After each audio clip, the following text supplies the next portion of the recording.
সরলরেখা 3/2 অথবা 3/b। তো 3/1 নতুন আমরা কি শিখছি এখন পর্যন্ত? সরলরেখার মধ্যে আমরা নতুন কি শিখছি বলতো?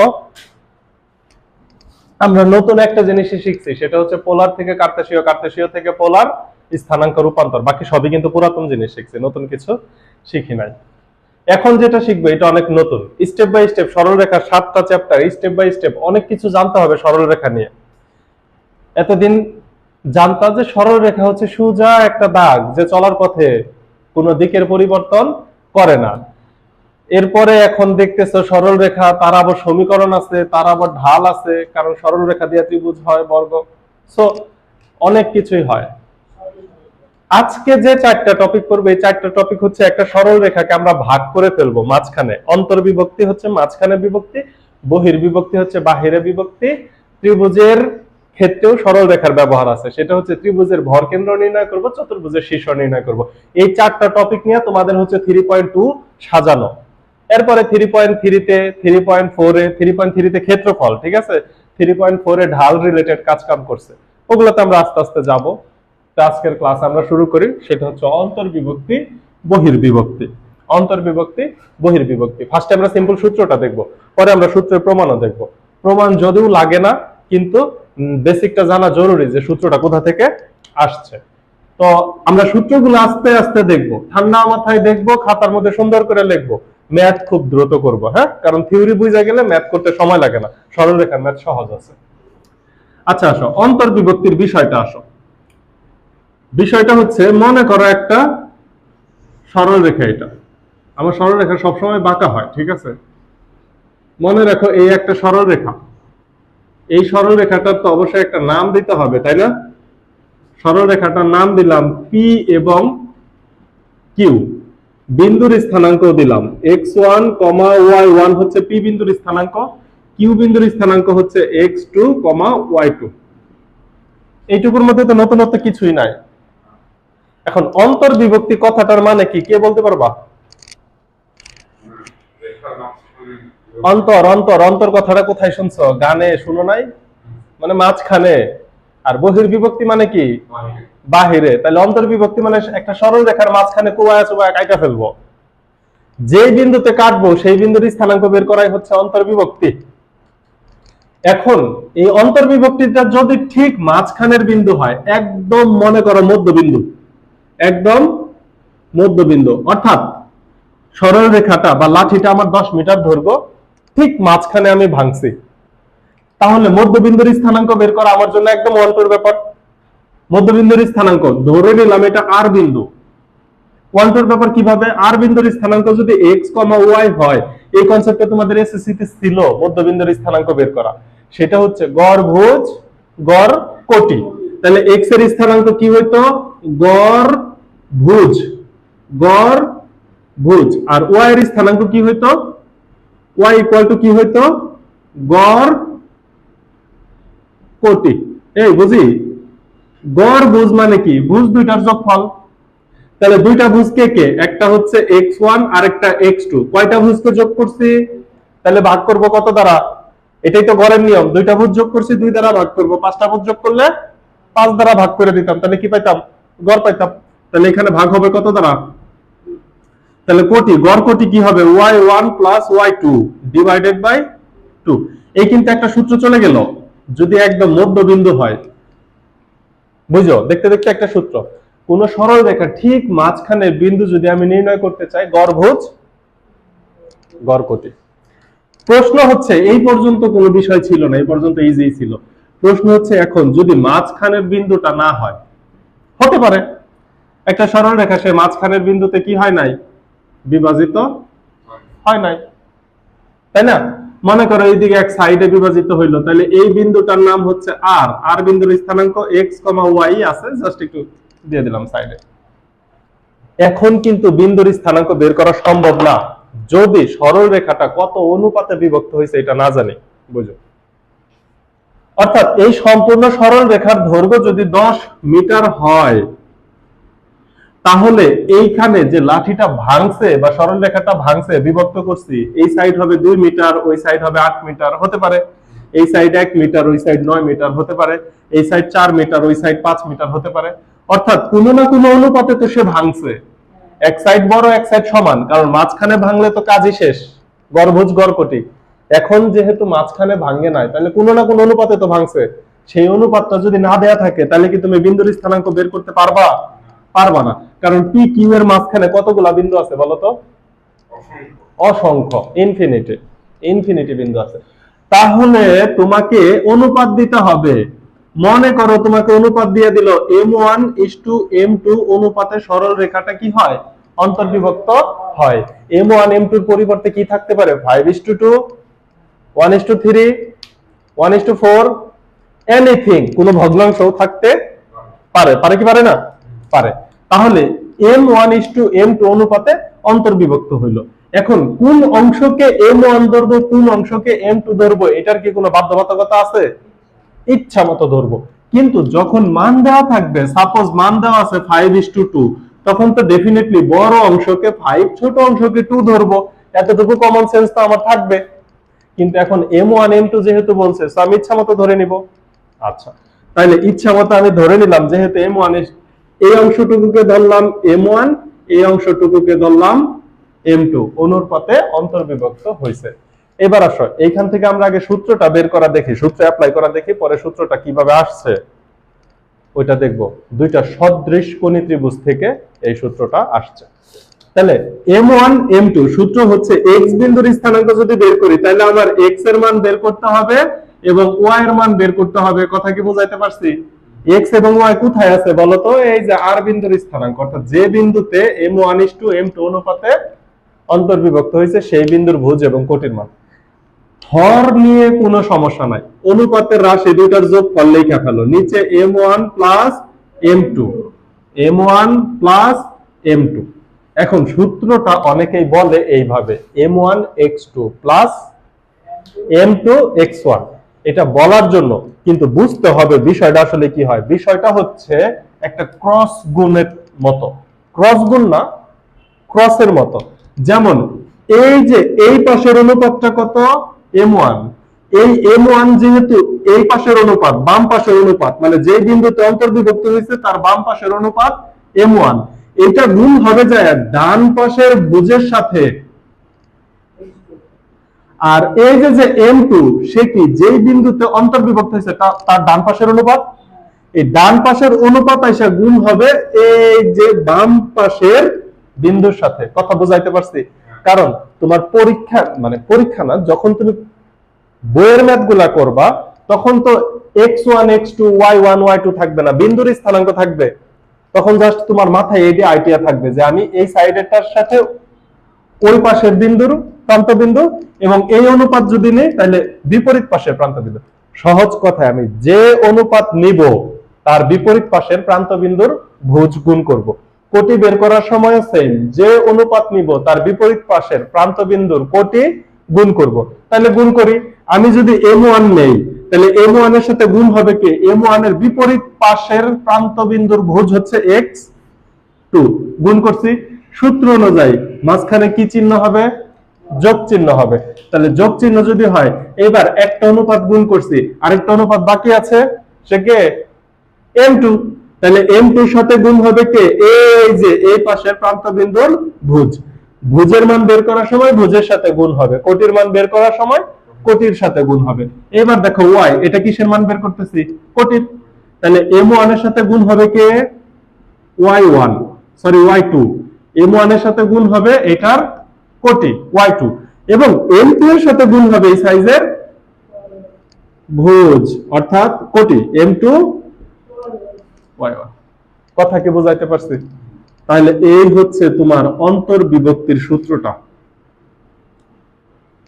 m1x2 plus m2x1, m1x2 plus m2x1, m1y2 plus m2y1। বিষয়টা এটা না, বিষয় যে অনুপাত নিব তার বিপরীত বিন্দুর ভুজ। ক্লিয়ার? তাহলে এবার ম্যাথ করো। তোমাদের বইয়ের যে ফার্স্টের ম্যাথটা, ওই ম্যাথটা আমরা একটু দেখে আসি, পরে আমি প্রমাণে যাচ্ছি। এবার দেখো পি বিন্দু কিউ বিন্দু সব ঠিক আছে, সব ঠিক আছে, শুধু m1 m2 এগুলা চেঞ্জ হবে। পি বিন্দুর স্থানাঙ্ক, পি বিন্দুর স্থানাঙ্ক কত দিব? দিলাম 1,3। কিউ বিন্দুর স্থানাঙ্ক কত দিব, দিলাম 12,8 দিছি। তারা হচ্ছে মনে করো 5:3 অনুপাতে, সরি এই সাইড দিয়ে 2, এই সাইডটা ছোট তাই না, 2 মনে করো যে 5 অনুপাতে অন্তর্বিভক্ত হয়, 2:5 অনুপাতে অন্তর্বিভক্ত হয়। উপরের রেখাগুলো তার দেওয়ার দরকার নাই। কথা কি ক্লিয়ার, বুঝাইতে পারলাম? 2:5 অনুপাতে অন্তর্বিভক্ত হয়, তাহলে এইটা হচ্ছে 2 অনুপাতে আর এই সাইড হচ্ছে। তাহলে তোমাকে যদি আর এর স্থানাঙ্ক x, y বের করতে বলে তাহলে কি তোমার কাছে এখন জটিল হবে? তাহলে x কি হবে বলে ফেলি, x = m1 + m2, অর্থাৎ কোটি অনুপাত দুইটার যোগফল। অনুপাত দুইটার যোগফল কত? 2 + 5। এবার যদি তুমি 2 নাও, এখন কিন্তু m1 নাই, কথা কি বুঝাইতে পারছি?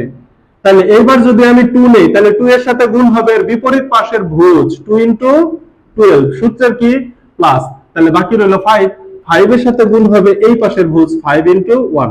এই কথা কি ক্লিয়ার, বুঝাইতে পারছি? তাহলে y =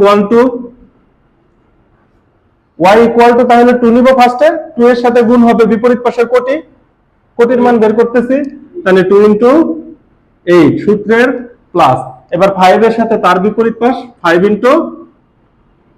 3 ডিভাইডেড বাই নিচে কত 2 + 5। এটা ক্যালকুলেশন করলে কত হয়? 12 × 24 আর 5, 24 আর 5 কত? 29 ডিভাইডেড বাই 7, আর এখানে 8 × 2 = 16, 3 × 5 = 15, 16 আর 15 তে কত? 31 ডিভাইডেড বাই 7। এই তো আর বিন্দুর স্থানাঙ্ক পাইছি। কথা কি ক্লিয়ার? এখন যেখান থেকে আমরা সূত্রটা দেখলাম এবং ম্যাথ করলাম, এই সিম্পল কনসেপ্টের উপরে অনেক মজার মজার ম্যাথ আসবে, এই ছোট্ট একটু কনসেপ্টের উপরে অনেক মজার ম্যাথ আসবে, এবং ভার্সিটির কিছু অ্যাডমিশনের জন্য কিছু শর্ট টেকনিক আছে, শর্ট টেকনিক গুলো আজকে করবো আমরা। হ্যাঁ, মজার ম্যাথ গুলা হচ্ছে, এখানে 1 মানে একটা অনুপাত দিছি 2:5 অনুপাত, তোমাকে দিবে 3টা ভাগে বিভক্ত হয়, 4টা ভাগে বিভক্ত হয়, ঠিক আছে? ওই ম্যাথ গুলো আমরা করব। এখন কথা হচ্ছে সূত্রটা অ্যাকচুয়ালি এইটুকু দেখাইলেই হয়, কিন্তু আরেকটু প্রমাণ যদি আমরা একটু দেখি, লাগে না? প্রমাণ যদি একটু দেখি আমরা, তাহলে দেখো তো একটা চিত্র অঙ্কন করি। মনে করো এইটা হচ্ছে তোমার পি বিন্দু, আর এই বিন্দুটা হচ্ছে তোমার কিউ বিন্দু। পি বিন্দুর স্থানাঙ্ক কত? x1, y1। কিউ বিন্দুর স্থানাঙ্ক কত? x2, y2। বুঝতে পারলাম? একটু বাঁকা করে নিছি। কেন বাঁকা করে নিছি? কারণ আমি হচ্ছে এখানে একটা অক্ষরেখা চিন্তা করব, এই যে অক্ষরেখা এঁকে ফেলছি। ক্লিয়ার? এখন পি এবং কিউ মনে করো যে এই যে ঠিক এই জায়গায় আমি সমান নিলাম না, একটু ছোট বড় নিলাম। সমান নিলে দেখতে ত্রিভুজটা সমান হয়ে যায়, তো তখন সদৃশ কোণী বুঝাইতে কষ্ট হয়, সবাই বলে স্যার দেখতে সমান লাগতেছে, ছোট বড় নিলাম। তাহলে আর বিন্দু, এই আর বিন্দুর স্থানাঙ্ক কত? x, y। আমাকে তো অনুপাত দেওয়া আছে, আর বিন্দুতে কত অনুপাতে বিভক্ত হয়েছে? m1, m2। m1, m2 অনুপাতে কি হয়েছে? অন্তর্বিভক্ত হয়েছে। ঠিক আছে, এবার আসো, ত্রিভুজের সাহায্য ছাড়া তো আমরা কিছু করতে পারি না। এইবার পি বিন্দু থেকে যদি আমি একটা লম্ব আঁকি, এটার নাম যদি দেই pm, কারণ এটা তো আমার x প্রাইম, এটা আমার মূল বিন্দু। ক্লিয়ার? এবার যদি আর বিন্দু থেকে একটা লম্ব আঁকি, এটার নাম যদি দেই rn,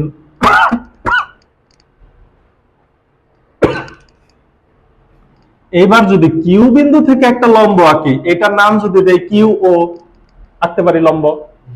আচ্ছা, এইবার দেখো এই যে এইখান থেকে এই বরাবর আঁকতে পারি। আবার দেখো এই যে এই বিন্দু থেকে এই বরাবর অঙ্কন করতে পারি। সামনেরটুকু একটু ডট ডট দিলাম, পুরাটা যোগ করলাম না, বোঝার সুবিধার জন্য। এখন দেখো তো এই যে এই বিন্দুগুলোর নাম দেওয়া যায় কিনা। সাপোজ এগুলোর নাম কি দিব? মনে করো এটার নাম দিলাম টি, আর কি নাম দিব? এটার নাম দিলাম এস, এটার নাম দেওয়ার দরকার নেই। ঠিক আছে, এইবার আসো, আমাকে ভুজ এবং কোটি দেওয়া আছে, ভুজ এবং কোটির মাধ্যমে আমি তো বিন্দুর ভুজ এবং কোটি ধরে নিছি, তাই না? বিন্দুর স্থানাঙ্ক তো ধরে নিছি, এর মাধ্যমে আমি যে ত্রিভুজগুলা পাইছি এর বাহুর দৈর্ঘ্যগুলা বের করে নেই। এই যে দেখো আমি কালো কালি দিয়ে ত্রিভুজগুলাকে আলাদা করতেছি। এই পিটি এর দৈর্ঘ্য কে বলতে পারবা? পিটি এর দৈর্ঘ্য কে বলতে পারবা এই স্থানাঙ্কর মাধ্যমে? পিটি এর দৈর্ঘ্য হচ্ছে ও থেকে এন এর দৈর্ঘ্য কত? দেখো তো ও থেকে এন পর্যন্ত দৈর্ঘ্য কত? এক্স। ভুজ ভুজ তো এক্স। আচ্ছা, আর ও থেকে এম পর্যন্ত দৈর্ঘ্য কত? x1। তাহলে আমার তো দরকার পিটি। পিটি যে কথা এম এন একই কথা, পিটি সমান সমান এম এন, তাই না? তাহলে আমি কি লিখতে পারি? এই উপরের অংশটুকু হচ্ছে x1 আর নিচের সম্পূর্ণটুকু হচ্ছে x। তাহলে x থেকে x1 বাদ দিলেই তো আমি পিটি পাই। তাহলে আমি লেখাটা এইখানে লেখা রাখবো x মাইনাস x1। বুঝে আসছে? নিচের দাগগুলা মুছে দেই, কারণ সবগুলা যদি নিচে দাগ দিয়ে অঙ্কন করতে চাই পরে মেইন চিত্রটাই দেখবা হারাই গেছে। ঠিক আছে, এবার আসো তো এই যে এটার তো আমি কোনো নাম দেই নাই, মনে করো টি, এটার নাম টি প্রাইম। টি প্রাইম যদিও লাগবে না। এই যে আর এস, আমি তো ত্রিভুজকে আলাদা করতেছি কালো কালি দিয়া, তাই না? এখানে দেখো তো আর এস ত্রিভুজ, আর এস এর মান আমি কিভাবে পাই? এই পর্যন্ত ভুজ হচ্ছে x2, x2 থেকে এটার ভুজ x যদি বাদ দিয়ে দেই তাহলে আমি আর এস পাই। চমৎকার কিন্তু। তাহলে আমি পিটি এর দৈর্ঘ্য বের করলাম, আর এস এর দৈর্ঘ্য বের করলাম। এখন তুমি কোশ্চেন করতে পারো এগুলা কেন বের করতেছি? কারণ এই যে দেখো আমার যে মূল বাহুটা পি কিউ, দেখছো এই পি কিউ বাহুর সাথে ত্রিভুজ গঠন হয়েছে এই একটা, এই একটা। এই যে কালো কালি দিয়ে আমি মোটামুটি ত্রিভুজগুলাকে আলাদা করলাম। তাহলে এই ত্রিভুজের সব, এই দুইটা ত্রিভুজের সবগুলা বাহুর দৈর্ঘ্য বের করা কি আমার ইমানি দায়িত্ব, তাই না? ইমানি দায়িত্ব না, নৈতিক দায়িত্ব। ঠিক আছে, তাহলে আমি ভূমি বের করছি, এবার লম্ব বের করতে হবে। লম্ব তো সেম ভাবে বের করা যায়, ওটা দিয়ে না দাও। হ্যাঁ, লম্ব তো সেম ভাবে বের করা যায়। দেখো কিভাবে, এই পর্যন্ত আর পর্যন্ত কোটির মান কত? ওয়াই। টি পর্যন্ত কোটির মান কত? y1। কারণ এই যে এই রেখা বরাবর যেখানে যাও কোটির মান y1, এই রেখা পর্যন্ত যেখানে যাও কোটির মান y, আর এই যে উপরের রেখা পর্যন্ত যেখানে যাও কোটির মান y2। এবার দেখো দেখে দেখে লিখি, y থেকে y1 বাদ দিয়ে দিব, তাহলে y মাইনাস y1। এটা কার মান? pr। এটা কার মান? p, সরি pr না, rt। অনুরূপ ভাবে আমি qs এর মানটা বের করে ফেলতে পারি। qs এর মান হচ্ছে দেখো একদম টপে আছে কে? y2। তাহলে y2 থেকে যদি আমি y বাদ দিয়ে দেই, y2 মাইনাস y, তাহলে আমি কার মান পেয়ে গেলাম? qs। তাহলে আমার যে কাঙ্ক্ষিত ত্রিভুজ, আচ্ছা কাঙ্ক্ষিত ত্রিভুজ কিভাবে আবার পাইলাম? ওই যে আমার যে নির্দিষ্ট সরল রেখা PQ, এই PQ এর সাথে যেই ত্রিভুজ গঠন করে সেই ত্রিভুজই তো আবার নিতে হবে, তাই না? নিলাম। এবার আমি স্পষ্ট দুইটা ত্রিভুজ দেখতে পারতেছি, পারতেছি। এখন এই ত্রিভুজ দুইটা কি সর্বসম? এই ত্রিভুজ দুইটা কি সর্বসম? এই ত্রিভুজ দুইটা কিন্তু সর্বসম না। স্পষ্ট তো দেখা যাচ্ছে এই ত্রিভুজ দুইটা সর্বসম নয়। তাহলে এই ত্রিভুজ দুইটা কি কোণে? সদৃশ কোণে। এখানে আবার কোশ্চেন আছে, কেন সদৃশ? সদৃশ কোণী মানে কি? দৃশ্য একই, তাকেই বলা হয় সদৃশ। সদৃশ, দৃশ্য মানে দৃশ্য থেকে দৃশ্য আসছে। তাহলে একই দৃশ্য, ত্রিভুজের ক্ষেত্রে একই দৃশ্য মানে কি? কোণ সমান। এই কোণটা তো 90 ডিগ্রি, এটা নিয়ে তো কোনো কথা নাই। আর এই যে যেহেতু PQ একই সরল রেখা, তো ঢাল সমান। তাহলে এইটা যদি থিটা কোণ হয়, এইটাও একটা 90, এটাও 90, এটাও 90, এটাও থিটা, এটাও থিটা। দুইটা ত্রিভুজের দুইটা কোণ যদি সমান হয়, অবশিষ্ট কোণ অবশ্যই সমান, কারণ টোটাল তো 180 ডিগ্রি। অবশিষ্ট কোণ সমান না হয় উপায় আছে? তাইলে আমি কি লিখতে পারি যে ত্রিভুজ, এই ত্রিভুজের নাম PRT, পার্টি, তাই না? PRT ও আরেকটা ত্রিভুজের নাম কি? QRS। QRS, এই দুইটা ত্রিভুজ কি হবে? সদৃশ কোণী। এই দুইটা ত্রিভুজ সদৃশ কোণী। এখন সদৃশ কোণী হইলে লাভ কি? আমি তো লাভ ছাড়া সদৃশ কোণী লিখি নাই। সদৃশ কোণের যদি হয় সমান সমান কোণের বিপরীত বাহুর অনুপাত সব সময়ে সমান, তাহলে আমি ফার্স্টে সমকোণের বিপরীত বাহু নেই। সমকোণ হচ্ছে এখানে টি, টি কোণের বিপরীত বাহু কত? পি আর ডিভাইডেড বাই এখানে সমকোণ হচ্ছে এস, এস কোণের বিপরীত বাহু কত? কিউ আর, দেখে দেখে বললো, ঠিক আছে, ইকুয়াল টু, এবার থিটা কোণটা নেই, থিটা কোণের বিপরীত বাহু কত? আর টি, তাহলে ওই ত্রিভুজে থিটা কোণের সমান কোণ হচ্ছে এটা, এটার বিপরীত বাহু কত? কিউ এস, তাহলে আর T divided by Q S, Q, এটাই তো সদৃশ কোণের ত্রিভুজের বৈশিষ্ট্য। আচ্ছা, ইকুয়াল টু আরেকটা নেওয়া যায়, তাহলে অবশিষ্ট কোণ যেটা ছিল তার বিপরীত বাহু হচ্ছে পিটি ডিভাইডেড বাই এখানে অবশিষ্টটার বিপরীত বাহু হচ্ছে আর এস। আচ্ছা, এই তিনটা হচ্ছে অনুপাত সমান। এখন এই তিনটার মধ্যে যে কোনো দুইটা দুইটা ধরে কাজ করতে হবে। একবারে তিনটা ধরে কাজ করা যায়, কিন্তু আমরা দুইটা দুইটা ধরে কাজ না করলে এক্স এবং ওয়াই এর মান বের করতে পারবো না। এখন এই যে যে পি আর, এইটাই কিন্তু আমার কাঙ্ক্ষিত সরলরেখা।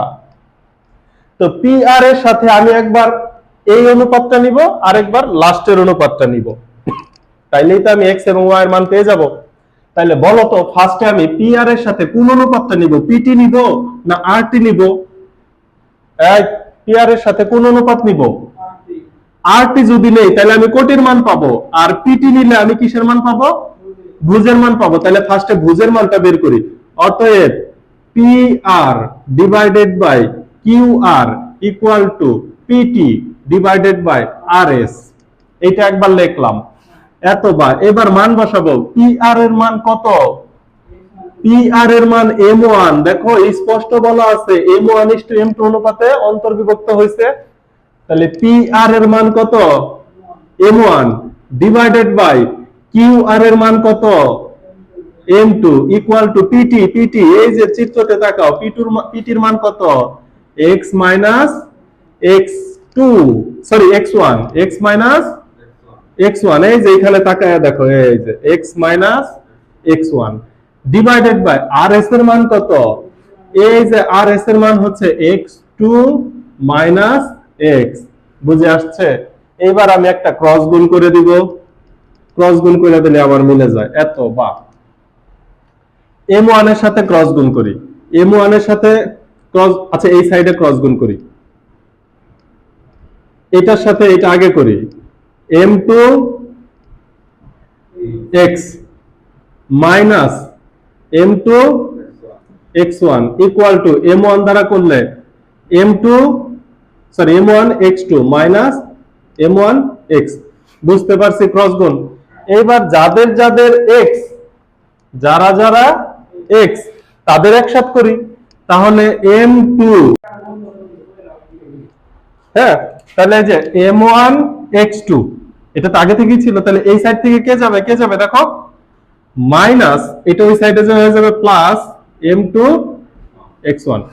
এই সাইড থেকে আমি x কমন নিলে কি থাকে একটু বুঝায় লিখি, m1 plus m2 equal to, এই সাইড থেকে তো কোনো কিছু কমন নেওয়া যায় না, তাহলে m1 x2 plus m2 x1। এই যে x বাম সাইডে গেলে কি হবে, সরি x এই m1 m2 এই সাইডে গেলে কি হবে, তাহলে x equal to m1 x2 plus m2 x1 divided by m1 plus m2। আই চমৎকার, প্রমাণ পাইছো, পাইছো? তাহলে কি দ্বারা প্রমাণ হইলো এটা? সদৃশ কোণী ত্রিভুজ দ্বারা। কি দ্বারা প্রমাণ হয়েছে? সদৃশ কোণী ত্রিভুজ দ্বারা। এবার দেখো এটা কার মান বের করলাম? x এর মান। কার মাধ্যমে বের করছি? এই যে pr by qr equal to, এটা দ্বারা বের করছিলাম। এখন এই যে pr by qr equal to rt by qs দ্বারা বের করলে আমি কার মান পাবো? y এর মান পাবো। তাহলে পুরাটা দেখাবো না, একটু দেখাই। এই তো পর্যন্ত তুলছে, এবার তো তুলে ফেলো, দ্রুত তুলো, দ্রুত দ্রুত, এই পর্যন্ত দ্রুত তুলো।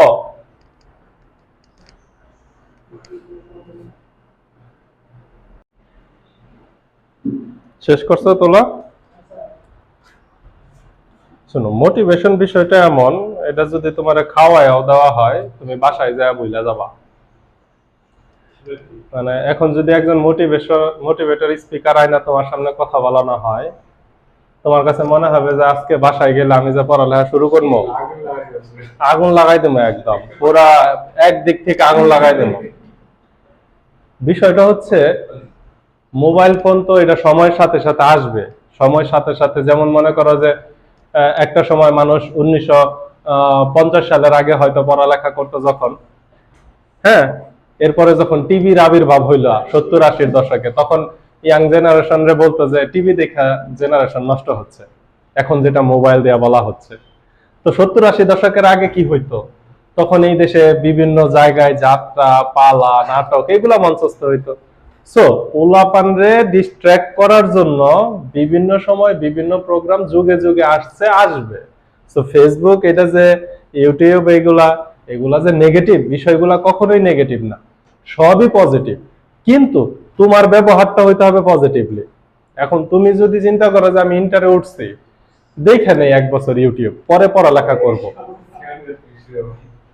বিষয়টা তোমাকে জাস্ট এই জিনিস ভাবতে হবে যে আমি ইন্টারের সময় চলে গেলে পাবো না, কিন্তু ফেসবুক, ইউটিউব তুমি পরবর্তীতে পাবা।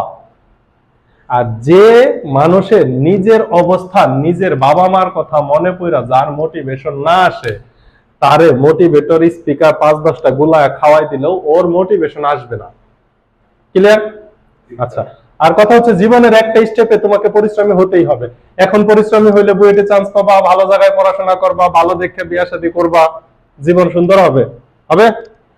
এখন যদি পরিশ্রমী না হও, এখন মনে করো ধানায় পানায় করে চলতেছ, কোন রকম একটা জব টপ পাবা, তখন তোমাকে বিয়ে শাদী করাই দিবে ফ্যামিলি থেকে, তখন তোমার পরিশ্রমী হইতে হবে। কারণ কি, তোমার চাকরি ভালো না তো, এখন ফ্যামিলি সাপোর্ট দিতে হবে, তোমার স্বপ্ন থাকবে তোমার সন্তান ভালো পড়াশোনা করবে, তখন তুমি দেখবা দিন রাত পরিশ্রম করতেছ। ঠিক আছে, ইটস ওকে, পরিশ্রম তুমি যে দিনই করো, তুমি যদি বৃদ্ধ বয়সেও পরিশ্রম করো, তখন একটা ফায়দা আছে। যখনই পরিশ্রম করো তখনই তোমার সামনে সাকসেসের ব্যাপার আছে। তারপরেও এখন হচ্ছে কি, ওই যে শিক্ষার সময়টাকে কি বলা হয়, যৌবন যার যুদ্ধে যাওয়ার শ্রেষ্ঠ সময়, এখন হচ্ছে তোমাদের শ্রেষ্ঠ যুদ্ধের সময়। এখন পরিশ্রম করলে তোমরা অনেক বেশি আগায় যেতে পারবা, অগ্রসর হইতে পারবা বেশি। কথা কি ক্লিয়ার? আচ্ছা, আর মোটিভেশন না, মোটিভেশন দিলে মোটিভেশনের শেষ আছে। সবচেয়ে বড় মোটিভেশন হলো মায়ের। যার পড়তে মন না চাইবো, হ্যাঁ মা কিংবা বাপ, এরকম একটা কাঁচা কুঞ্চি আছে না গ্রামের, আয়সা জাগা মতো 4টা দিবে যে পর, কাজ শেষ। এর চেয়ে মোটিভেশন নাই। আচ্ছা, last last last, P R divided by Q R equal to R T by Q এর যদি লিখি, আমি পুরাটা লিখবো না, তাহলে P R by Q R আমি কি জানি, m1 বাই m2, আর টি এর মান কত, y minus y1 divided by Q S এর মান কত, y2 মাইনাস y। এটাকে যদি তুমি ক্রস গুণ করো, ক্রস গুণ করে y গুলাকে এক সাইডে আনবা, y2 y1 কে আরেক সাইডে নিবা, পরে দেখবা y ইকুয়াল টু কি পাইছো, m1 y2 plus m2 y1 divided by m1 plus m2। এই হচ্ছে অন্তর্বিভক্তি সূত্রের প্রমাণ। ক্লিয়ার? বুঝাইতে পারছি? অন্তর্বিভক্তির প্রমাণ দেখলে বহির্বিভক্তির প্রমাণ আমি দেখাবো না। বহির্বিভক্তি সেম সূত্র, শুধু মাঝখানে কি চিহ্ন হবে, মাইনাস। মজার কথা হচ্ছে বহির্বিভক্তি কিন্তু বাস্তবে এক্সিস্ট করে না, এটা ইমাজিন করা কষ্ট, এটা ফিল করা যায় না। এইখানে যেহেতু চিত্রটা আছে, আমি একটা সিম্পল জিনিস দেখাই, বহির্বিভক্তির চিত্রটা কি হবে একটু দেখাই। দাঁড়াও, আরে এগুলাতে স্কিপ করে যাইতে মন চায় না, মনে হয় সব পড়াই দেয়, কিন্তু সময় তো কোলায় না, এক ক্লাস হয়ে যাবে 3 ঘন্টা। দেখো, এত মজার মজার জিনিস মনে হয় পড়াই দিয়ে থাকি। দেখো বহির্বিভক্তির ক্ষেত্রে এই হচ্ছে তোমার পি এবং কিউ বিন্দু, পি বিন্দুর স্থানাঙ্ক x1, y1, এটা হচ্ছে কিউ বিন্দু স্থানাঙ্ক, তোমরা জানো। বহির্বিভক্তি মানে কি, সরলরেখার বাহিরে বিভক্তি। এই বাহিরে বিভক্তি, তাইলে এই যে বাহিরে একটা বিন্দু নিলাম আর বিন্দু, এই বিন্দু কি, আর বিন্দু। এইবার ত্রিভুজ হবে 2টা, কোন কোন ত্রিভুজ জানো, এই বড় একটা ত্রিভুজ, আরেকটা হচ্ছে এই যে ছোট ত্রিভুজ। বুঝাইতে পারছি? আমি নীল কালি দিয়ে ইন্ডিকেট করি, এই হচ্ছে একটা ত্রিভুজ, আরেকটা হচ্ছে এই বড় ত্রিভুজ। তুমি এই যে ঠিক এইভাবে অনুপাত করবা, করলে দেখবা যে কি চলে আসবে, মাঝখানে মাইনাস চিহ্ন চলে আসবে। ঠিক আছে, তাহলে চল আমরা বহির্বিভক্তিটা একটু ওই সহজভাবে ফিল করি। লেখো, হেডিং দাও সুন্দর করে, বহির্বিভক্তি। এই যে অন্তরের জায়গায় আমি লাগাই দিব বহির্বিভক্তি। বহি অ্যাকচুয়ালি একটা হসন্ত হয়, তাই না? বহির্বিভক্তি। বিষয়টা দেখো, এই হচ্ছে পি বিন্দু, এই হচ্ছে কিউ বিন্দু। এই পি বিন্দু এবং কিউ বিন্দুকে এই যে বাহিরে কোনো আর বিন্দুতে আমি কি করব? বিভক্ত করব। তাহলে পি বিন্দুর স্থানাঙ্ক x1, y1, কিউ বিন্দুর স্থানাঙ্ক x2, y2, আর বিন্দুর স্থানাঙ্ক x, y। কোনো না কোনো অনুপাতে তো বিভক্ত করব। এবার আমি যে কালো কালি দিয়ে যে দাগটা দিব, এই দাগটা হচ্ছে অ্যাকচুয়ালি আমার সরলরেখার বাহিরে। তার মানে মনে করো এটা একটা লাঠি, এই লাঠির মাঝখানে ভাগ করব, যে কোনো জায়গায় ভাগ করব, এটা ফিল করা যায়। এই লাঠির এইখানে ভাগ করব, এটা কি দিয়ে ফিল করবা তুমি? এখানে কিছু নাই তো, ঠিক আছে। এখন জিনিসটা চিন্তা করি, মনে করো 5:3 অনুপাতে বহির্বিভক্ত হয়। কি বলছে? 5:3 অনুপাত। তাহলে কি হবে? এটা তোমার কমন সেন্স থেকে, এই যে পি থেকে আর পর্যন্ত যে ডিসটেন্স, এই ডিসটেন্সটা হচ্ছে 5, আর কিউ থেকে আর পর্যন্ত যে ডিসটেন্স, এই ডিসটেন্সটা হচ্ছে 3। আচ্ছা, এইবার ফিল করতে পারবে। এইবার কথাটা, বাংলা কথাটা জাস্ট শুনো। পি কিউ একটি সরল রেখাকে এদের বাহিরে আর একটা বিন্দু এমন ভাবে বিভক্ত করে যেন পি কিউ এর মান, পি কিউ এর মান কিন্তু 5 না, যেন পি আর এর মান 5 এবং কিউ আর এর মান 3। অর্থাৎ পি কিউ সরল রেখাকে তাদের বাহিরের একটা বিন্দু 5:3 অনুপাতে বাহিরে বিভক্ত করে। পি কিউ সরল রেখার বাহিরে এমন একটা বিন্দু নিব, যে বিন্দুতে একটা বিন্দু থেকে দূরত্ব হবে 5 একক, আরেকটা বিন্দু থেকে দূরত্ব হবে 3 একক। বিষয়টা আরেকটু যদি আমরা ম্যাথমেটিক্যালি দেখি, তাহলে দেখো তো, P R divided by Q R equal to কত? 5/3। অনুপাত তো এটাই, ভগ্নাংশে প্রকাশ করা। এবার একটু গুজামিল দেই, আর কাইটা দেই। তার মানে P by Q equal to 5/3, অথবা পি অনুপাত কিউ ইকুয়াল টু 5/3। অর্থাৎ পি কিউ তাদের বাহিরের একটা বিন্দুতে 5:3 অনুপাতে বিভক্ত হয়েছে। তাহলে এই বিন্দুটা কিন্তু ভিতরে না, মানে বাহিরের একটা বিন্দুর সাপেক্ষে। বহির্বিভক্তি মানে একটা সরল রেখা বাহিরের যে কোনো একটা বিন্দুর সাপেক্ষে কত কত অনুপাতে বিভক্ত হয়। অর্থাৎ সরল রেখার একটা শীর্ষ থেকে দূরত্ব কত এবং অপর শীর্ষ থেকে দূরত্ব কত, একটা থেকে দূরত্ব বেশি হলে আরেকটা থেকে দূরত্ব অবশ্যই কম হবে। কথা কি বুঝাইতে পারছি? বহির্বিভক্তি। তাহলে আসো একটা ম্যাথ করে ফেলি, তোমাদের বইয়ের ফার্স্ট ম্যাথটা করে ফেলি। এরপরে আমরা ত্রিভুজ নিয়ে কাজ করব, এরপরে সরল রেখার আরো কিছু ম্যাথ করব। তাহলে তোমাদের বইয়ের ফার্স্ট ম্যাথে হচ্ছে এই বিন্দুর স্থানাঙ্ক হচ্ছে 1,4। লেখো, পি বিন্দুর স্থানাঙ্ক 1,4, কিউ বিন্দুর স্থানাঙ্ক হচ্ছে 9,12। কিউ বিন্দুর স্থানাঙ্ক কত?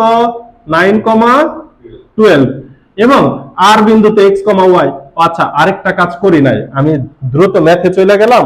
আমি তো ওই যে এখানে অনুপাতগুলো লিখলাম না, এটা তো জাস্ট বুঝাইলাম যে বহির্বিভক্তি কি জিনিস। এর আগে তাহলে এই যে কিউ বিন্দুর স্থানাঙ্ক হইল x2, y2, তাহলে এই অনুপাতটাকে 5 না ধরে আমি যদি m1 ধরি, তাহলে উপরেরটা হচ্ছে m1, এই অংশটুকুকে ধরলাম m2। সিস্টেম একই। যদি m1 নেই, m1 দেখো তো পি বিন্দুর সাথে কিউ এর বাম সাইডে আছে না, তাহলে m1 এর সাথে গুণ হবে এটা, আর m2 এর সাথে গুণ হবে এই যে বিপরীতটা। সিস্টেম একই, ঠিক আছে। তাহলে সূত্র আসবে কি? x equal to m1 y x2, m1 x2 minus m2 x1। মাইনাসটা কেন আসলো? ওই যে তোমরা চিত্রের মাধ্যমে প্রমাণ দেখে আসো, আমি যে সিম্পল চিত্রটা দেখাইলাম সদৃশকোণী ত্রিভুজের সাহায্যে, তাইলে তুমি বুঝবা যে মাইনাসটা কেন আসে। এখানে কি হবে? m1 মাইনাস m2, এবং y এর স্থানাঙ্ক কি হবে? y এর স্থানাঙ্ক হবে হচ্ছে m1 y2 minus m2 y1 divided by m1 minus m2। কাজ শেষ। বুঝতে পারছি? তাহলে এখন বিন্দুর স্থানাঙ্ক কি দিছিলাম? এটা দিছিলাম 1,4 আর এটা দিছিলাম 9,12। -12 দিছি। এইবার দেখো কি অনুপাতে অন্তর্বিভক্ত হয় সেটা আমি বলে দেই। অনুপাতটা তারা বলে দিয়েছে 3:4। তাহলে এই যে বড় অনুপাত যেটা এটা হচ্ছে 4, আর ছোট অনুপাত যেটা এটা হচ্ছে 3। এইবার সেম, বাকি কোনো কিছু চেঞ্জ নাই। এবার শুধু তুমি মান বসায় ক্যালকুলেশনটা করে ফেলো। তাহলে x এর মান কিভাবে পাবো? x m1, দ্যাট মিন্স হচ্ছে 4 4 ইনটু এই যে এখানে 9 সূত্রের মাইনাস m2 হচ্ছে 3 3 ইনটু এই যে এখানে x1 এর মান 1 ডিভাইডেড বাই 4 - 3, আর y এর মান বের করি y m1 অর্থাৎ 4। y2 এর মান কত? -12 4 ইনটু -12 সূত্রের মাইনাস m2 হচ্ছে 3 ইনটু y1 এর মান কত এখানে 4 ডিভাইডেড বাই 4 - 3, নিচে তো 1 লেখার দরকার নাই। তাহলে দেখো তো কত আসছে।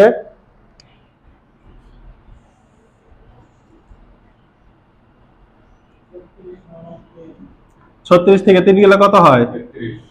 33। আর এটা কত আসছে?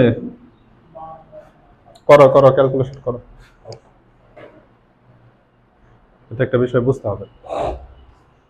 -60 আসে তাই না? কিন্তু দেখো অ্যান্সার মিলে নাই, কারণ আমাদের অনুপাত দিছে 3:4, আমরা কাজ করছি কি অনুপাতে?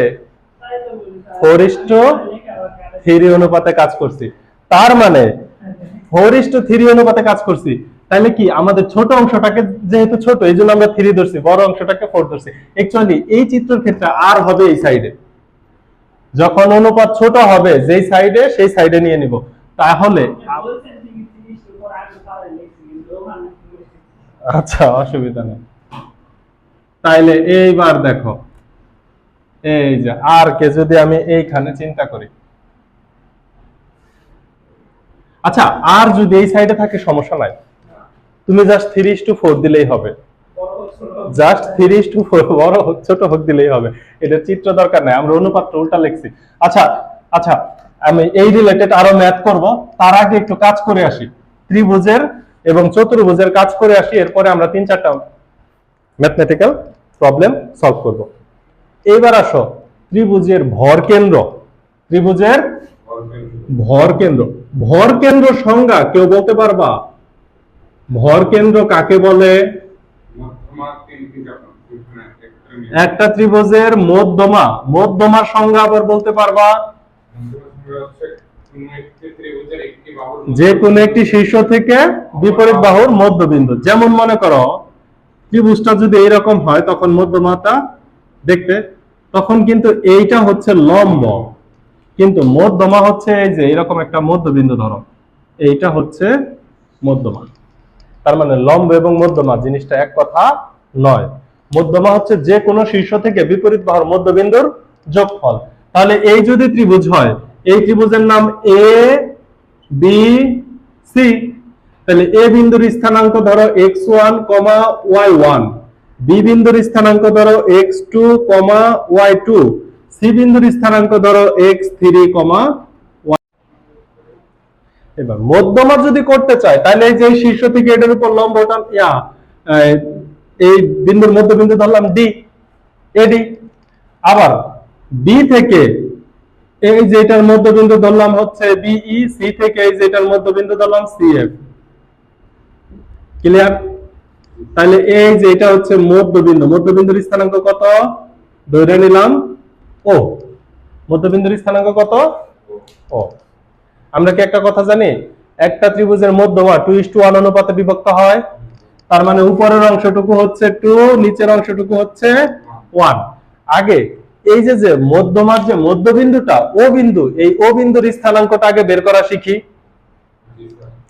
ও বিন্দুর স্থানাঙ্কটা আগে বের করার আমরা সূত্রটা শিখি, পরে কিভাবে আসছে সেটা বলতেছি। এই যে ও বিন্দু, এই ও বিন্দুর কি কি থাকবে? ভুজ থাকবে এবং কোটি থাকবে। তো ও বিন্দুর স্থানাঙ্ককে আমি ধরে নিলাম x, y ধরতে পারি। ও বিন্দুর স্থানাঙ্ককে কি ধরে নিছি? x, y। এইবার দেখো x ইকুয়াল টু কত? যতগুলা ভুজ আছে x1 plus x2 plus x3 সবগুলা যোগ করব। কয়টা যোগ করছি? 3টা। ভাগ করব কত দ্বারা? 3 দ্বারা। কাজ শেষ। y ইকুয়াল টু কি হবে? y1 plus y2 plus y3 ভাগ করব কত দ্বারা? কাজ শেষ। কথা কি বোঝাইতে পারলাম? তাহলে আমরা ত্রিভুজের মধ্যমা বের করতে পারছি? বলো কিভাবে করছি? তিনটা শীর্ষ দেওয়া আছে, তিনটা শীর্ষের ভুজ যোগ করছি, তিনটা শীর্ষের ভুজ যোগ করে 3 দ্বারা ভাগ করে দিলে পাইছি মধ্যবিন্দুর ভুজ। আর তিনটা, এটাকে কিন্তু ভর কেন্দ্র বলা হয়। তাহলে ভর কেন্দ্রের ভুজ কি? ত্রিভুজের তিন। হ্যাঁ, আমরা ভর কেন্দ্রের স্থানাঙ্ক বের করলাম। কিভাবে বের করব ভর কেন্দ্রের স্থানাঙ্ক? শীর্ষ দেওয়া আছে কয়টা? তিনটা। তিনটা শীর্ষকে যোগ করছি, 3 দ্বারা ভাগ করছি। আর কোটি কিভাবে বের করব? তিনটা কোটিকে যোগ করে 3 দ্বারা ভাগ করলে কি পেয়ে যাব? কোটি। এই তো। এখন এটা কিভাবে পাইলাম? ডি বিন্দুর স্থানাঙ্ক কি জানো? x2 plus x3 divided by, এবং কোটির মান কি জানো? y2 plus y3 divided by 2। কেন জানি এটা? কেন বলতে পারি বলো তো? কারণ ডি বিন্দু হচ্ছে মধ্যবিন্দু, তাহলে গড় ভুজ, গড় কোটি। এবার আসো, ডি বিন্দুর স্থানাঙ্ক জানি, এ বিন্দুর স্থানাঙ্ক জানি। এটাকে আবার 2:1 অনুপাতে কি করছে? অন্তর্বিভক্ত করছে। তাহলে এডি কে 2:1 অনুপাতে অন্তর্বিভক্ত করছে। তাহলে বিষয়টাকে এই যে এখানে আমি আবার একটা চিত্র অঙ্কন করি। এই হচ্ছে এ বিন্দুর স্থানাঙ্ক। এ বিন্দুর স্থানাঙ্ক কত? x1, y1। এই হচ্ছে ডি বিন্দুর স্থানাঙ্ক। এই যে ডি বিন্দুর স্থানাঙ্ক তো তুমি লিখবাই x2 plus x3 divided by কত? 2, y2 plus y3 divided by 2। এদের মাঝখানে এই যে এটা হচ্ছে ও বিন্দু। ও বিন্দুর স্থানাঙ্ক ধরে নিলাম x, y। এইটার অনুপাত হচ্ছে 2:1। এবার সরল রেখার অন্তর্বিভক্তি সূত্র করে আসলাম না? সূত্র করি। দেখো x বিন্দুর স্থানাঙ্ক কত হবে? x ইকুয়াল টু কত হবে? x পাইলে y অটো প্রমাণ হয়ে যাবে। x এর স্থানাঙ্ক হবে 2 ইনটু এই যে ভুজ x2 plus x3, x2 plus x3 divided by 2, সূত্রে প্লাস চিহ্ন। এবার 1 into x1 divided by 2 plus 1। এই যে 2, এই যে 2 কাটা, এই 2 কাটা। তাহলে উপরে দেখো 1 এর সাথে x1 গুণ হলে কি থাকে? এতবা। x equal to serial by লিখতে পারি x1 plus x2 plus x3 divided by 2 আর 1। তো কোটির মান তো সেম ভাবে বের হবে। ঠিক আছে, তোলো তোলো তোলো। এটা হচ্ছে মধ্য মানে ভর কেন্দ্রের স্থানাঙ্ক। এটা শেষ হলে আরেকটা চমৎকার ম্যাথ আছে, সেটা হচ্ছে ত্রিভুজের বাহুগুলার মধ্যবিন্দু দেওয়া থাকলে শীর্ষবিন্দুর স্থানাঙ্ক বের করা যায়। এটা শেষ করছো তোলা? মুছে দিলাম, দ্রুত শেষ করো।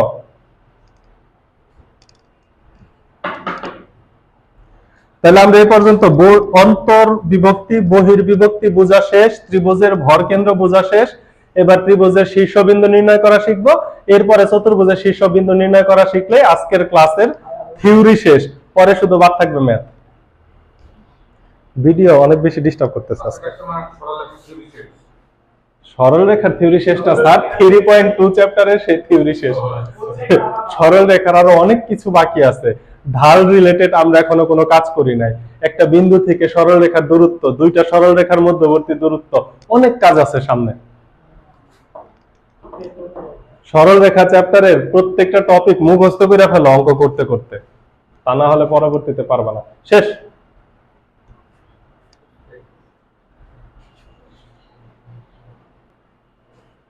শেষ। তাহলে আমরা কি ভরকেন্দ্র বের করছি? ভরকেন্দ্র তিনটা শীর্ষের যোগফল ডিভাইডেড বাই 3, তিনটা কোটির যোগফল ডিভাইডেড বাই 3। এই হচ্ছে ত্রিভুজের ভরকেন্দ্র। ক্লিয়ার? মধ্যমা বিষয় বুঝি। এইবার আসো, ত্রিভুজের বাহুগুলোর মধ্যবিন্দু দেওয়া আছে, শীর্ষবিন্দু বের করতে বলে। এইটা আরেক চমৎকার, এটা আরেক সিনেমা। এই দেখো, এই বেড়া কথা না। এ বিন্দুর স্থানাঙ্ক, এটা হচ্ছে বি বিন্দু, এটা হচ্ছে সি বিন্দু। আচ্ছা, এইটার মধ্যবিন্দু, এটার মধ্যবিন্দু, এইটার একটা মধ্যবিন্দু, এটার একটা মধ্যবিন্দু। এই ডি বিন্দুর স্থানাঙ্ক ধরে নিলাম x1, ধরে নিতে তো সমস্যা নাই, কি বলো? এটা হচ্ছে ই বিন্দু ধরলাম, ই বিন্দুর স্থানাঙ্ক x2, আর এটা ধরে নিলাম হচ্ছে এফ বিন্দু, এফ বিন্দুর স্থানাঙ্ক x3, y3। এই তো মধ্যবিন্দুগুলো যোগ করলে আরেকটা কি পাই, আরেকটা ত্রিভুজ পাই না? আর এটা নিয়ে কিন্তু আমরা প্রমাণ শিখছি যে মধ্যবিন্দুর যোগফল এই যে ইএফ হবে বিসি এর সমান্তরাল এবং অর্ধেক, শিখে আসছি না? আচ্ছা, এই জন্য এটার প্রমাণে যাব না। এই বুঝো বুঝো বুঝো বুঝো, বি বিন্দুর শীর্ষবিন্দু বের করব। এই বি কে আমি ধরে নেই আলফা কমা বিটা, অথবা এক্স ওয়াই ধরে নিতে পারি, এক্স কমা, হ্যাঁ এই দেখো এক্স এর মান কি হবে, এই কাছের দুইটা যোগ দূরেরটা বিয়োগ, ডিভাইডেড বাই কিছু নাই, কাছের দুইটার যোগফল মাইনাস দূরেরটা।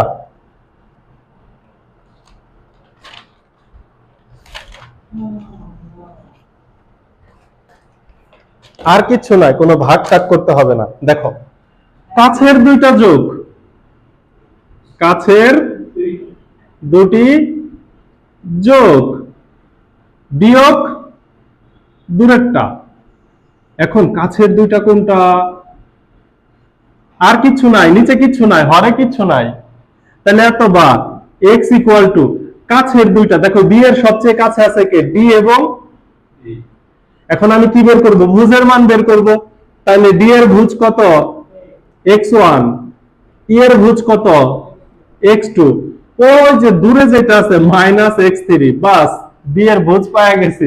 এবার বি বিন্দুর কোটির মান, y এর মান বের করতে চাই, তাহলে দূরের কাছের দুইটা যোগ করে দাও, y1 প্লাস y2 মাইনাস। এবার আসো এ বিন্দুরটা বের করব, এ বিন্দুরটা মনে করো আলফা কমা বিটা ধরে নিলাম, তাহলে আলফা ইকুয়াল টু কি হবে জানো? তাহলে এ বিন্দুর কাছে আছে এই দুইটা, এ বিন্দুর কাছে কি আছে, x2 প্লাস x3, এ বিন্দু থেকে দূরে আছে কোনটা, ডি বিন্দু, তাহলে মাইনাস x1। এবার বিটার মান বের করব, বিটার মান কিভাবে, y2,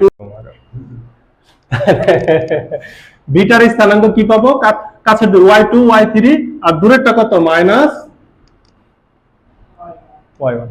এই সি বিন্দুটা, সি বিন্দুটাকে কি ধরা যায়, সি বিন্দুটাকে মনে করো যে আলফা বিটা ধরছি, তো এটাকে থিটা এবং গামা ধরলাম, তাহলে থিটা ইকুয়াল টু কত হবে, এটার কাছের দুইটা হচ্ছে x3 প্লাস x1 আর দূরেরটা কত, মাইনাস x2, এবং গামার মান কত হবে, y1 প্লাস y3।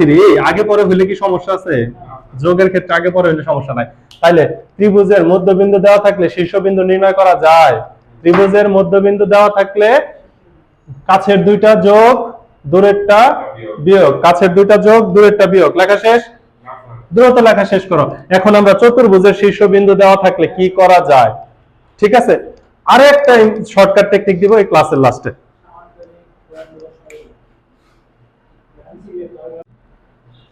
হ্যাঁ, তাহলে এখন দেখো, এখন হচ্ছে আমরা কি বের করব, দেখো চতুর্ভুজে এইখানে কিন্তু এই ম্যাথটা 3.2 তে আমরা শর্ট টেকনিকে করব, কারণ এটা শর্ট টেকনিকে করা যাবে, এমসিকিউ এর জন্য।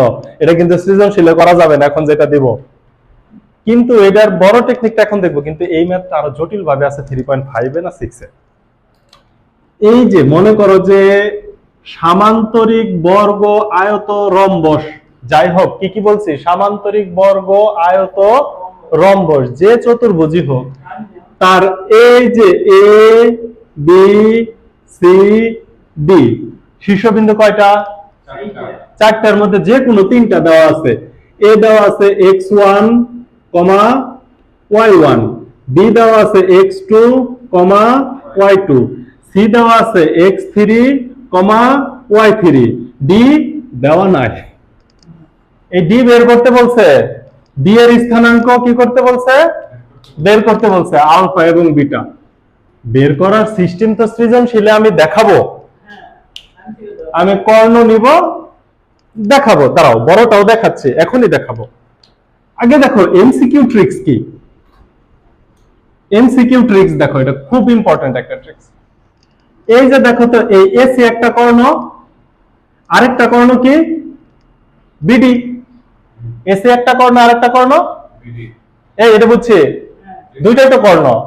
দুইটা কর্ণের মধ্যে একটা কর্ণের দুই প্রান্তর স্থানাঙ্ক দেওয়া আছে, আরেকটা কর্ণের কি বের করতে হবে। তাহলে আলফা ইকুয়াল টু, দেখো আলফা ইকুয়াল টু এই যে দুই প্রান্তের স্থানাঙ্ক দেওয়া আছে যে কর্ণের, এই কর্ণের ভুজটাকে যোগ করো। তাহলে x1 প্লাস x3 যোগ করছি। এইবার যে কর্ণের প্রান্ত বিন্দু বের করতে হবে তার ভুজ কত, x2, এবারে বিয়োগ করে দাও, কাজ শেষ, আলফার মান পেয়ে গেছো। তাহলে যেই কর্ণের প্রান্ত বিন্দুর স্থানাঙ্ক দেওয়া আছে সেই দুইটা যোগ, আর যেটা একটা বের করতে হবে সেটা হচ্ছে বিয়োগ। তাহলে দেখো তো y এর মান বের করি, ওই যে বিটা, বিটা ইকুয়াল টু কি হবে y1, আরে আমি বারবার দাগ দিয়ে ফেলতেছি, y1 প্লাস y3, আর এই যে এটার প্রান্ত বিন্দু কত আছে, এইটা তো y2 মাইনাস y2, কাজ শেষ। বুঝতে পারছি? বুঝতে পারছি। তাহলে এবার আসো আমি একটা ম্যাথ দেই, তোমরা বিন্দুগুলা এই পর্যন্ত তুলতে থাকো, আমি ছোট্ট একটা ম্যাথ দিয়ে আসি, পর ওইটার আমি সৃজনশীল দেখাবো কিভাবে হয়। মনে করো এইটার স্থানাঙ্ক হচ্ছে -3,4, এইটার স্থানাঙ্ক হচ্ছে -8, -8, এইটার স্থানাঙ্ক হচ্ছে তোমার মনে করো যে 6, -4, এইটার স্থানাঙ্ক আলফা, বিটা, ঠিক আছে, আলফা, বিটা। এই দেখো কিভাবে বের করব। তাহলে দেখো এই যে কর্ণ দেওয়া আছে, তাহলে 6 প্লাসে মাইনাসে -3, মাইনাসে মাইনাসে +8, এই দেখো কাজ হয়ে গেছে। এই কর্ণ দুইটা, এই কর্ণ আর এই যেটা কি করব, যোগ করব। যেই কর্ণের দুইটাই দেওয়া আছে ওই দুইটার ভুজ যোগ, বিয়োগ হচ্ছে এই যে যেটাটা দেওয়া নাই তার ভুজ। এখানে দেখো y1 এর মান কত, এখানে 4, সূত্রের প্লাস, প্লাসে মাইনাসে -4, আরে 4 -4, এখন আবার বিয়োগ করতে হবে, মাইনাসে মাইনাসে +8, এই বুঝাইতে পারছি? তাহলে এটা ক্যালকুলেশন করলে কত হয়, 6 থেকে 3 গেলে কত হয়, 3 আর 8 যোগ করলে 11। এখানে দেখো 4 থেকে 4 চলে গেলে থাকে শুধু 8, তাহলে এই যে এটার স্থানাঙ্ক হবে 11,8। ক্লিয়ার? এটা হলো এমসিকিউ ট্রিক্স। এখন আসো কোন চতুর্ভুজ, এই টাইপটা হচ্ছে তোমাদের এই কেতাবউদ্দিন স্যারের বইয়ের, আমি এখন যে টাইপ করতেছি এটা হচ্ছে 10, 11, 12 নাম্বার টাইপ, মানে লাস্টের ম্যাথগুলো আমরা আগে করে ফেললাম হিসাবে 10, 11, 12। এখন এটা সিকিউতে কিভাবে করব, আমি জাস্ট বলে দেই সিকিউতে কিভাবে করব, তোমরা কইরা আমাকে দেখাইতে পারবা। দেখো কিভাবে করব, দেখো কিভাবে করি, আগে বুঝা নাও। এই বিন্দুর স্থানাঙ্ক কত, এই ও এর স্থানাঙ্ক বের করতে পারি। একটা কর্ণ আরেকটা কর্ণকে কি করে, সমদ্বিখণ্ডিত করে। তাহলে ও বিন্দুর স্থানাঙ্ক হচ্ছে এই যে গড়ভুজ, গড়কটি, পারবো? আবার ও বিন্দুর স্থানাঙ্ক যদি পারি তাহলে এটার সাথে এইটার সমান হবে, গড়ভুজ, গড়কটি। তখন এইটাকে যদি আমি আলফা এবং বিটা ধরি, এটা যোগ এটা ডিভাইডেড বাই এটা বাই 2 ইকুয়াল টু এটা হওয়ার কথা, বুঝি নাই?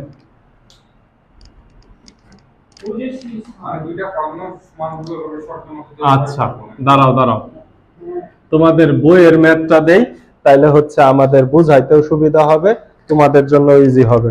তোমাদের বইয়ের ম্যাথটা হচ্ছে একটা 3টা শীর্ষ দেওয়া আছে, এ বি সি ডি বর্গের 3টি, এ হচ্ছে এ বি সি ডি। তোমাদের বইয়ে বর্গ বলছে, আমার চিত্রটা কিসের মতো হয়েছে, আয়তের মতো, কিন্তু ধইরা নাও যে এটাই বর্গ। গণিতের ভাষায় ধইরা নিতে তো কোনো সমস্যা নাই, আছে 9,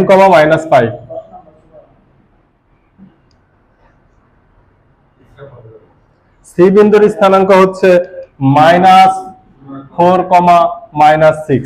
আচ্ছা কথা শেষ। আমরা হচ্ছে এসি বিডি মধ্যবিন্দু ও, তাহলে ও বিন্দুর স্থানাঙ্ক বের করো, এই ও বিন্দুর স্থানাঙ্ক বের করো। ও বিন্দুর স্থানাঙ্ক কি হবে 8 আর -4 যোগ করলে কত হয় +4, এর 2 দ্বারা ভাগ করলে 2, 8 এবং -6 যোগ করলে কত হয়, এর 2 দ্বারা ভাগ করলে 1, পাইছি ও বিন্দুর স্থানাঙ্ক। এইবার আসো ডি বিন্দুর স্থানাঙ্ককে কত ধরবো, আলফা কমা, এটা কি ধরি, সৃজনশীল কি তোমরা গোছাইতে পারবা? আচ্ছা, তাইলে আমার ঘটনাটা দেখো, আমার কি করার কথা, 9 প্লাস আলফাকে যোগ করে যদি 2 দ্বারা ভাগ করি তাহলে আমার মধ্যবিন্দু পাওয়ার কথা, এখান থেকে আলফার মান শেষ। আবার -5 প্লাস বিটাকে যোগ করে 2 দ্বারা ভাগ করলে আমার মধ্যবিন্দুর কোটি পাওয়ার কথা। এবার দেখো এটা 2 দুগুণে 4, 9 ওই সাইডে যে বিয়োগ হইলে কত হয় -5। এবার বিটার মান দেখো, বিটা ইকুয়াল টু 2 একে 2, -5 ওই সাইডে গেলে প্লাস, তাহলে কত হয় 7। তাহলে এটা অঙ্ক হলো না বে, -5,7। এটা বোর্ডে এসেছে তুমি জানো, এটা কুমিল্লা বোর্ডে আসছে, রাজশাহী বোর্ডে, তোমাদের রাজশাহীর দিকেও আসছে। ঠিক আছে, ক্লিয়ার ক্লিয়ার ক্লিয়ার। এবার আরো কিছু ম্যাথ করতে হবে, সেটা হচ্ছে অন্তর্বিভক্তি রিলেটেড।